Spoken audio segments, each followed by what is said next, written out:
I've been asked to talk a bit on ammonia. Of course, the focus is ammonia energy and hydrogen 2.0. So hence my title that ammonia, the perfect partner into the hydrogen economy towards a low carbon society.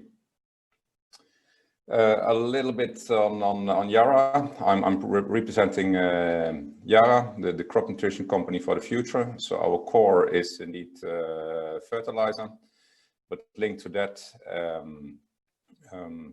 we have a global reach. We operate in 60 countries, production in several countries. But linked to ammonia energy, what is important to highlight is our role we have in the global ammonia trade, as well as the opportunities to bring ammonia and the future color of ammonia also into the market through our industrial solutions business units, where we interact with chemical companies and as such have our reach there as well. If we look into Yara, we stand for responsibly feed the world and protect the planet. And our ambition is going towards climate neutrality.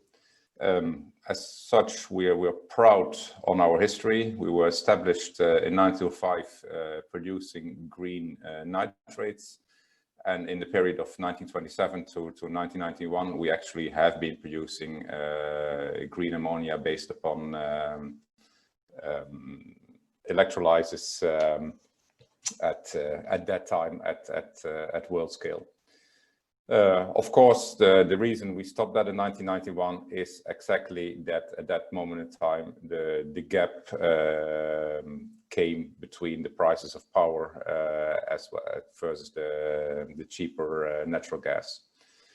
If we then look in our journey towards climate neutrality, since the 1990 baseline, we halved our emissions on the majority of our production sites, and that mainly by developing our own catalyst to remove the greenhouse gas dinitrogen oxide, laughing gas from our nitric acid plants.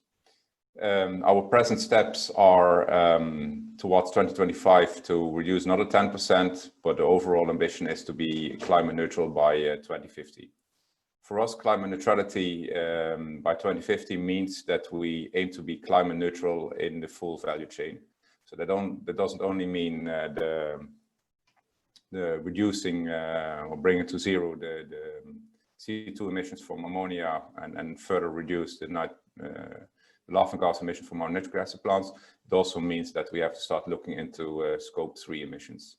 Scope 3 emissions is the partly in the logistic value chain, but for agriculture, it's also the emissions from agriculture, which is actually the biggest challenge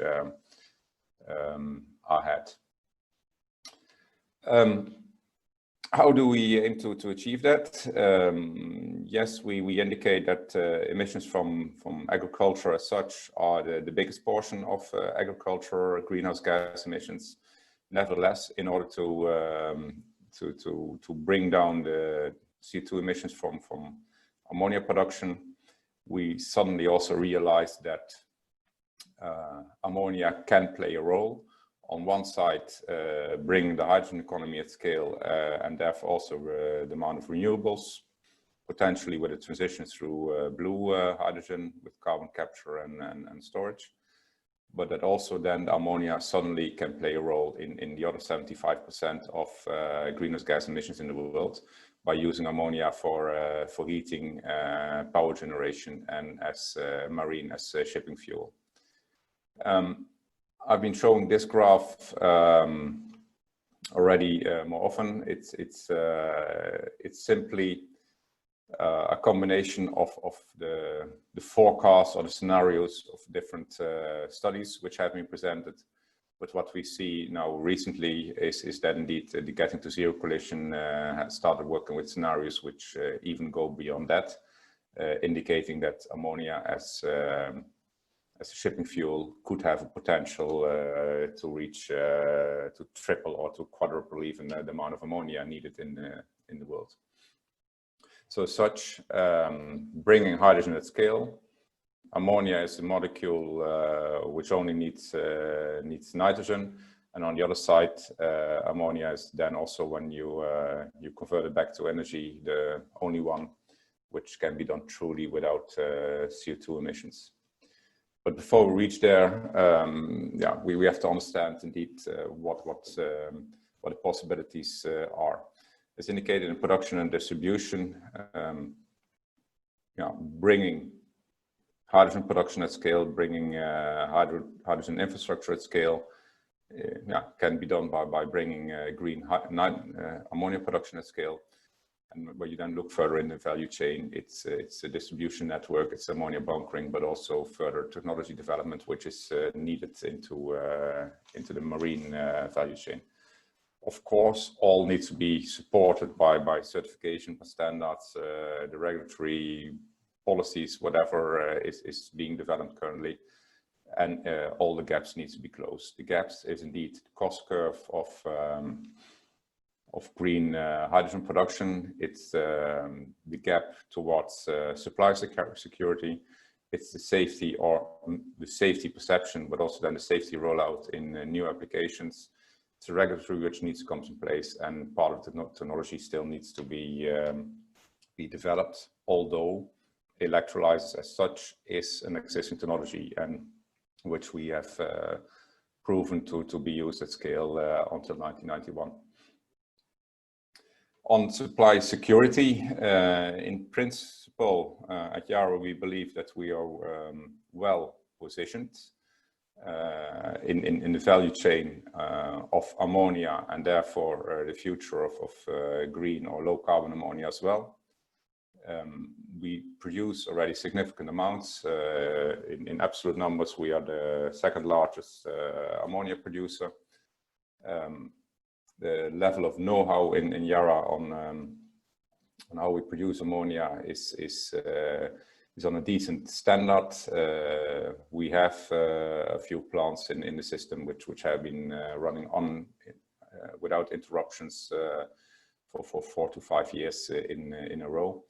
And the way we operate the plants, on average, our plants have a lower gas consumption compared to peers.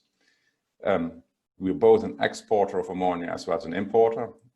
We have export capability on several sites, among which our Pilbara site in Western Australia. But we also are the largest importer of ammonia to use in fertilizer. So we have full flexibility on the majority of our sites for import and export. Matching the import and export we do through the capacity we have in our ships. We operate roughly 15 ships with a capacity of 200,000 tons in total, of which we own 5 by ourselves. The beauty of the way we operate is that our owned ammonia terminals, our ammonia tanks, they're all positioned at the coast with the indeed import-export line. And as such, we're truly global with this infrastructure, Europe, Australia, Caribbean, and Americas. If I dig a little bit deeper into why we're not doing it already now, it's indeed that we have to address the gaps.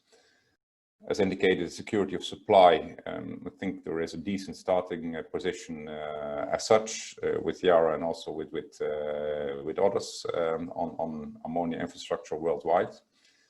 Then we have the cost curve. Now, I joined the last part of the roundtable discussion, and I recognize that indeed the pricing is being asked on what would be needed.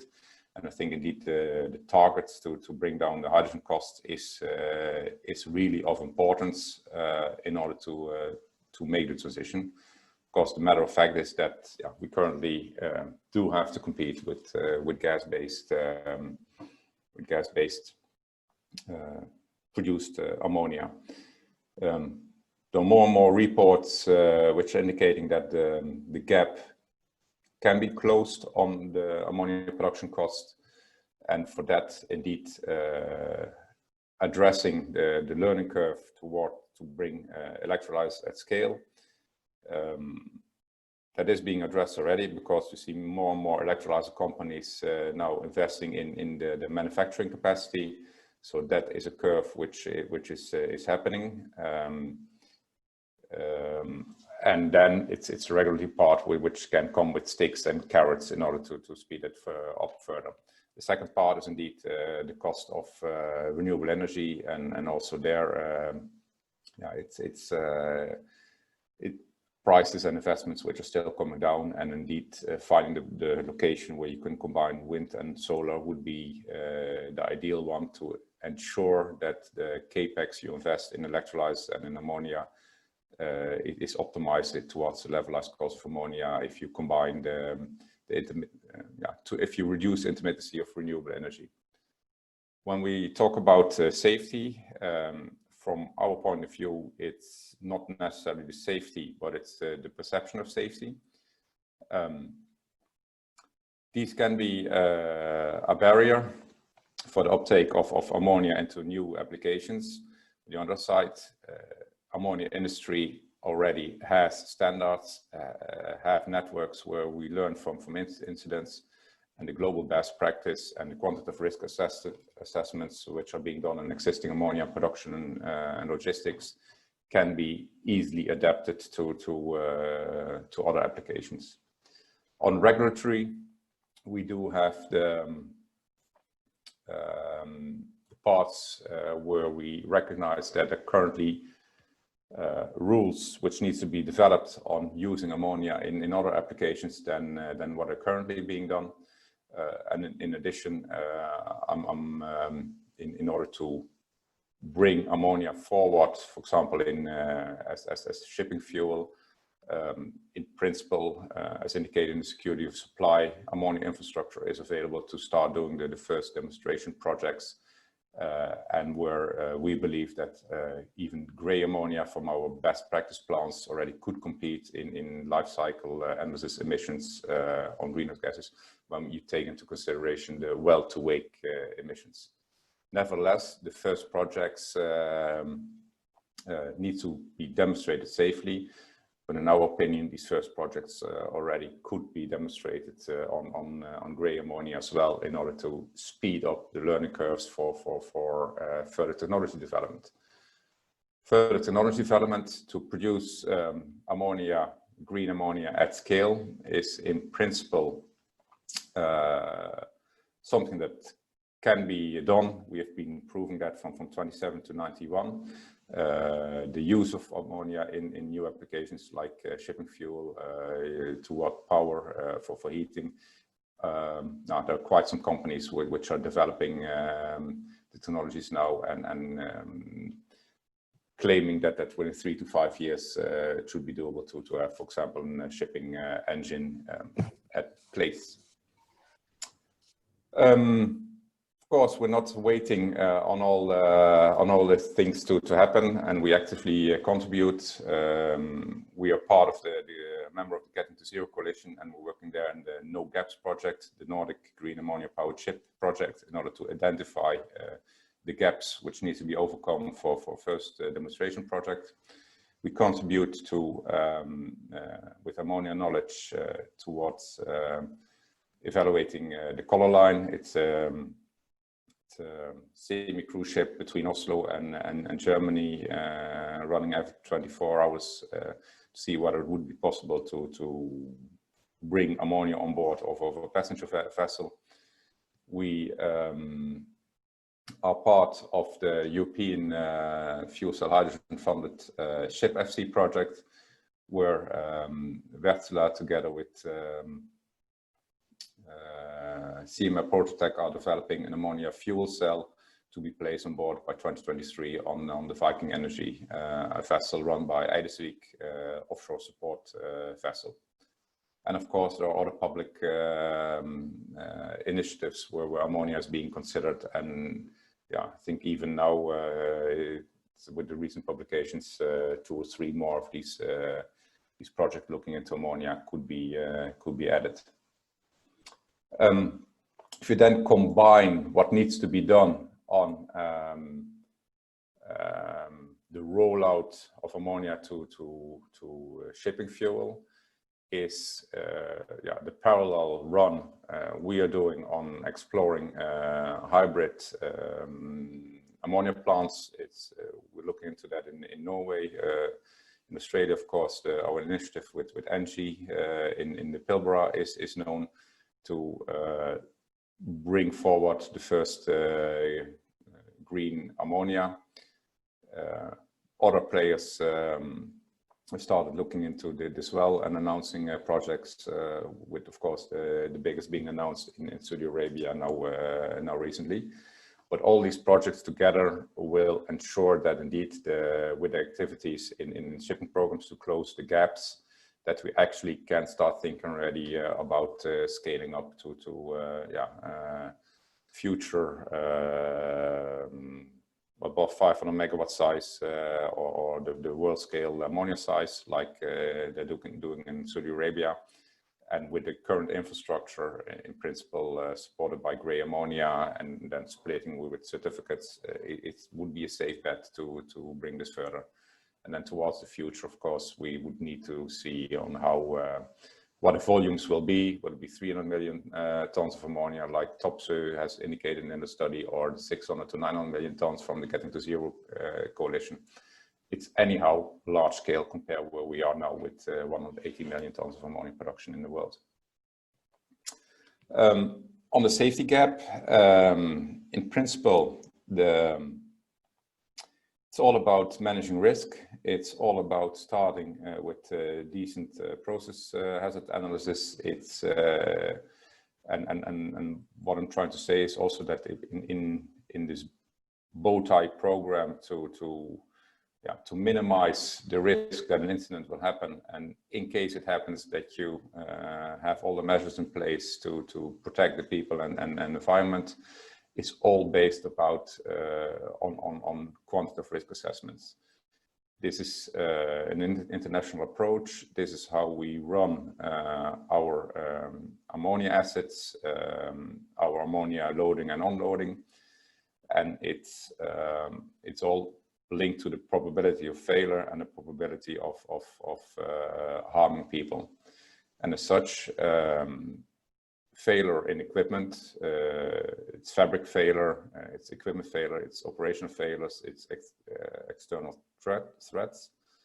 So this means that inspection testing programs need to be in place, international standards and local standards need to be implemented and followed, and a proper safety barriers like sensors, alarms and training have to be in place. In principle, these are all developed together with the regulators and are based upon learning from the last 80 years.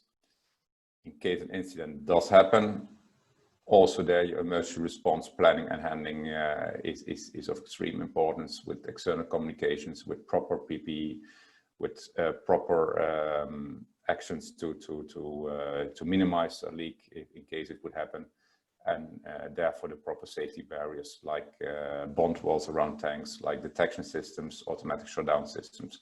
And these are all standards which are continuously being developed and continuously being approved by ammonia industry and by the ammonia licenses.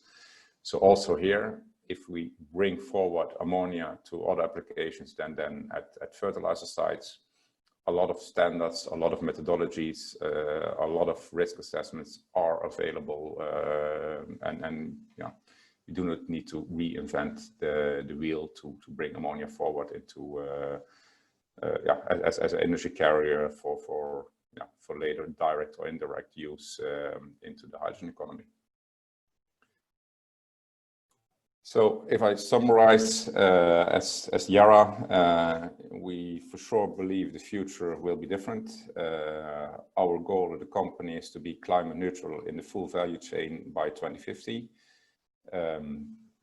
Ammonia energy plays an important role into facilitating fertilizer industry to reduce carbon emissions.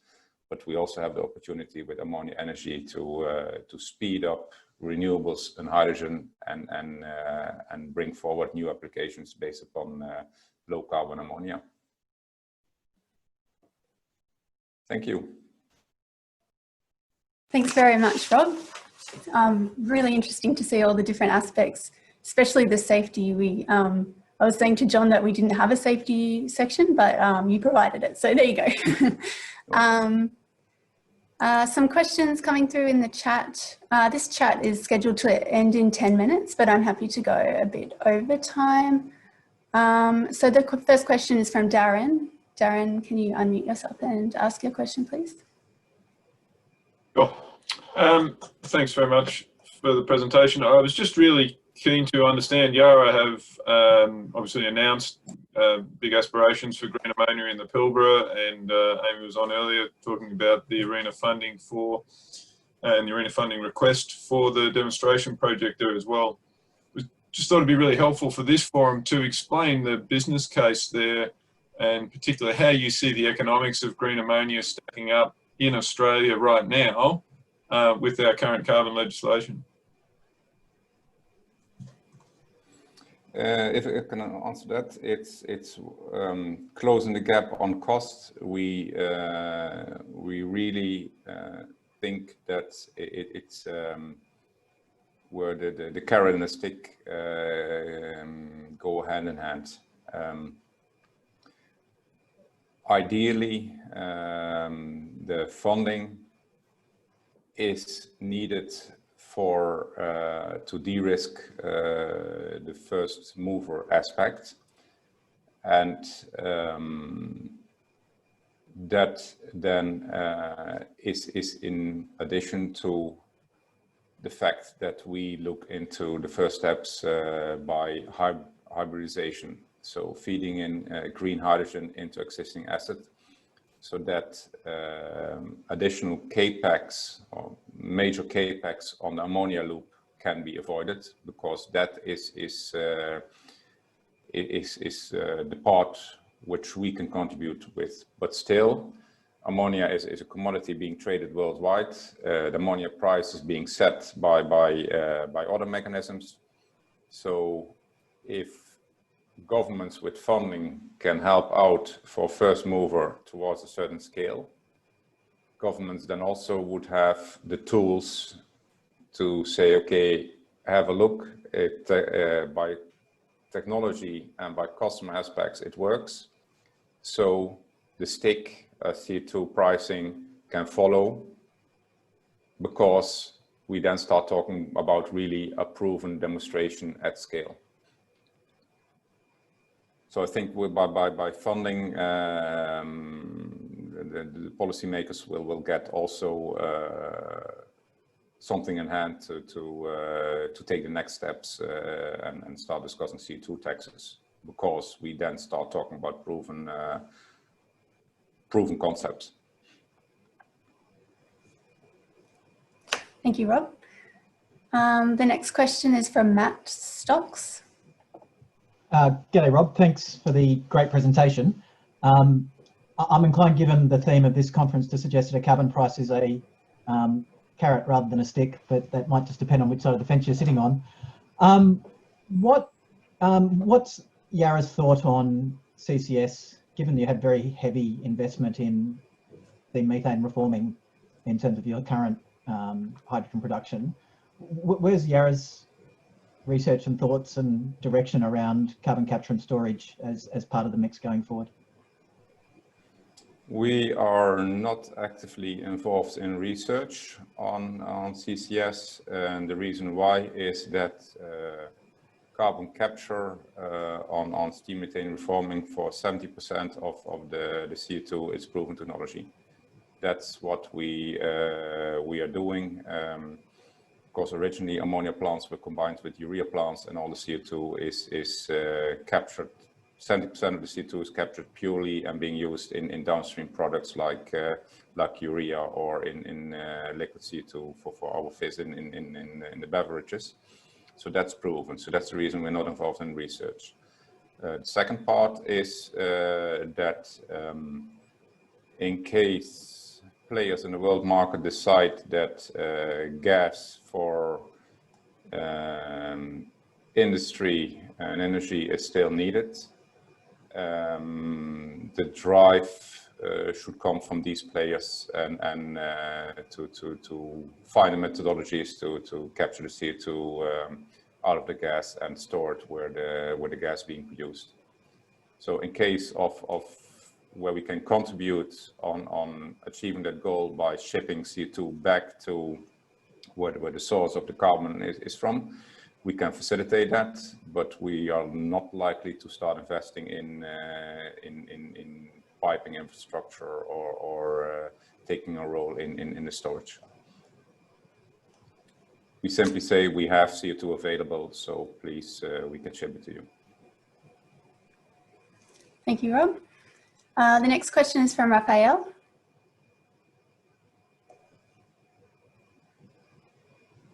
Hi, hello.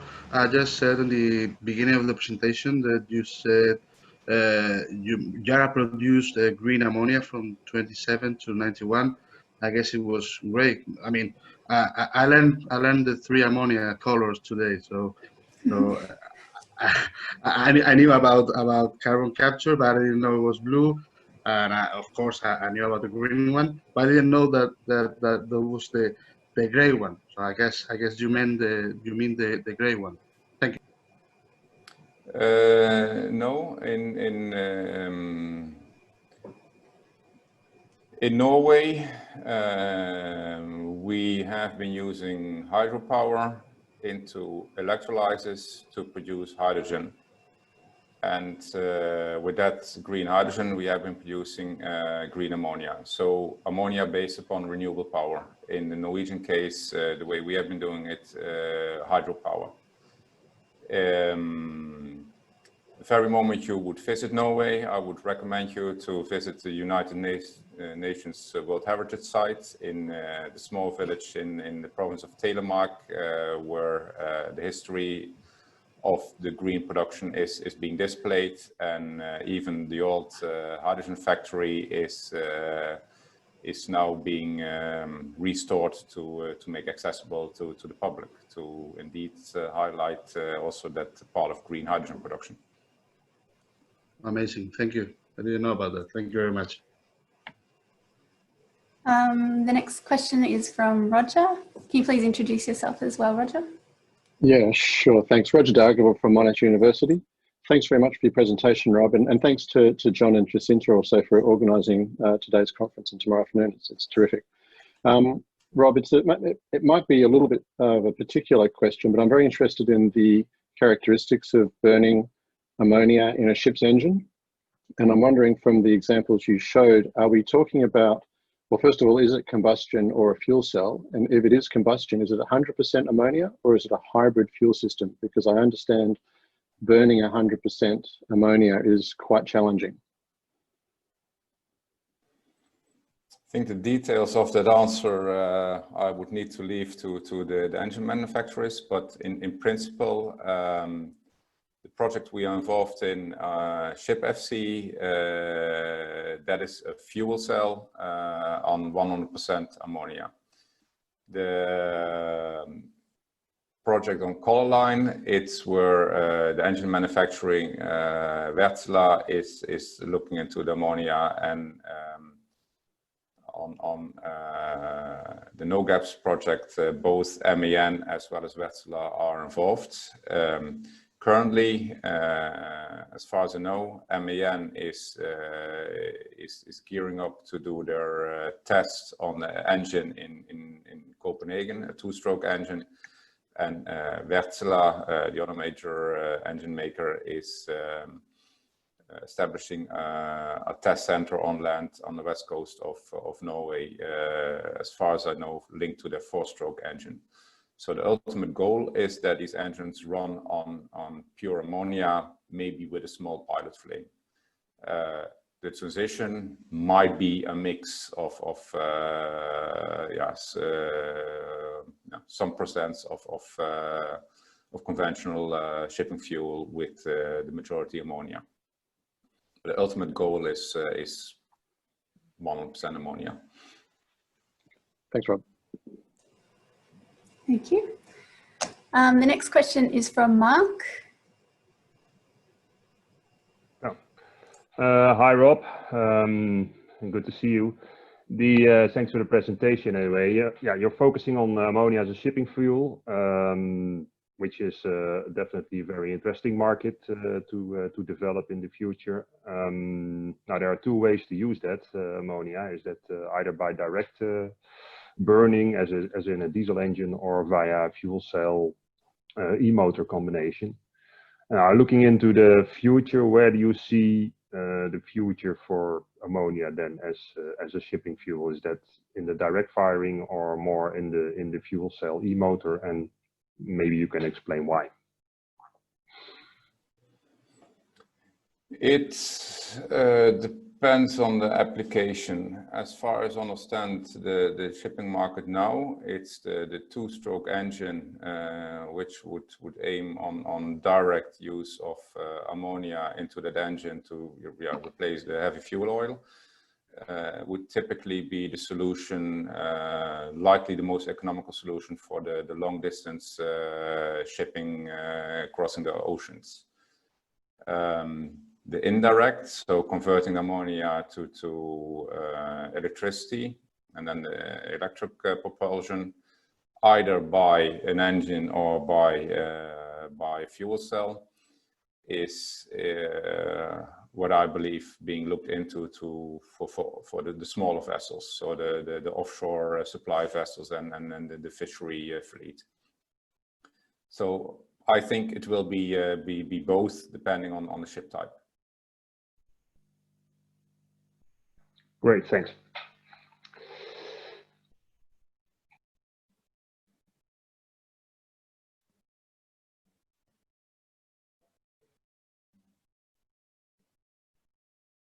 Jacinta, you're on mute.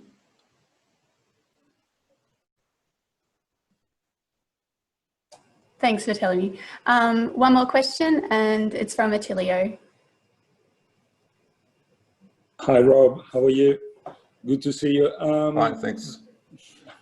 Just wanted to ask you, how do you see the 2 leading fuel ammonia markets that are opening, obviously the power generation and the shipping, fuel growing in terms of the relative magnitude and the timing?